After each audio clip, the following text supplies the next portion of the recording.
ଥରେ ଭାବନ୍ତୁ, ଆମେ ଚାହୁଁଥିବା ପ୍ରତ୍ୟେକ ବସ୍ତୁ ଆମ ହାତ ପାହାନ୍ତାରେ ମିଳିଯାଆନ୍ତା, କେମିତି ହୁଅନ୍ତା? ଥରେ ଭାବନ୍ତୁ, ଆମେ ଭାବୁଥିବା ଆମ ଭାବନାର ମଣିଷ ଆମ ହାତ ପାହାନ୍ତାରେ ମିଳିଯାଆନ୍ତା, କେମିତି ହୁଅନ୍ତା? ଥରେ ଭାବନ୍ତୁ, ଆମ ମନରେ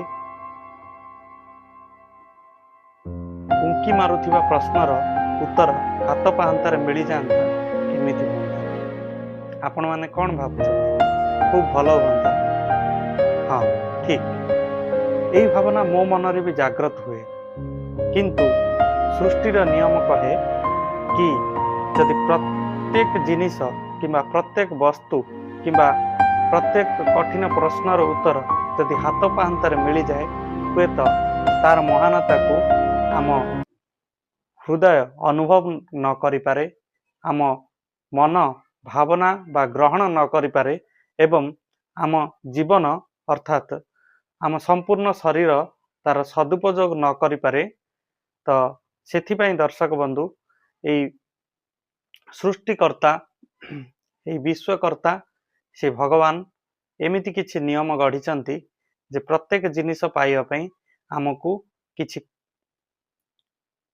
କଠିନ ପରିଶ୍ରମ କରିବାକୁ ହେବ ଏବଂ ସେଇ କଠିନ ପରିଶ୍ରମ କରି ତାର ଉଚିତ ମୂଲ୍ୟ ଅର୍ଥାତ୍ ସେଇ ବସ୍ତୁ ବା ସେଇ ଜିନିଷ ବା ସେଇ କଠିନ ପ୍ରଶ୍ନର ଉତ୍ତର ପାଇବା ପାଇଁ ଯେବେ ଆମେ ଯୋଗ୍ୟ ସାବ୍ୟସ୍ତ ହେବା, ଯେବେ ଆମେ ନିଜକୁ ପ୍ରସ୍ତୁତ କରିପାରିବା, ସମ୍ପୂର୍ଣ୍ଣ ପ୍ରସ୍ତୁତ କରିପାରିବା, ତ ସେତେବେଳେ ସବୁ ଜିନିଷ ଆମ ହାତ ପାହାନ୍ତାରେ ମିଳିଯିବ।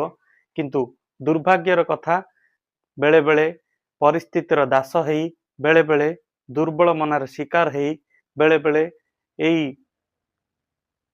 ମଣିଷ ହତାଶ ହେଇ ସେଇ ବସ୍ତୁ ହଉ, ସେଇ ଉତ୍ତର ହଉ କିମ୍ବା ସେଇ ଆତ୍ମୀୟ ସ୍ୱଜନ, ସେଇ ନିଜ ହୃଦୟର ମଣିଷ ହଉ ପାଇବା ପାଇଁ ଯେଉଁ କଠୋର ମେହନତ ଦରକାର,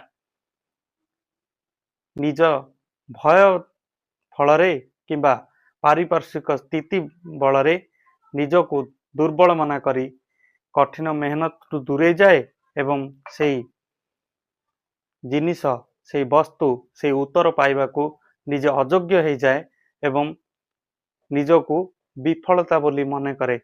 କିନ୍ତୁ ପ୍ରକୃତରେ କହିବାକୁ ଗଲେ ବହୁତ ଜଣ ମହାନ ବ୍ୟକ୍ତିଙ୍କର ଜୀବନକୁ ଯଦି ଆମେ ଅନୁଭବ କରିବା, ଯଦି ପଢ଼ିବା ଏବଂ ଜାଣିବାକୁ ଚେଷ୍ଟା କରିବା, ସମସ୍ତେ ସେଇ ସଫଳତା ପାଇବା ପାଇଁ ନିଜ ଜୀବନରେ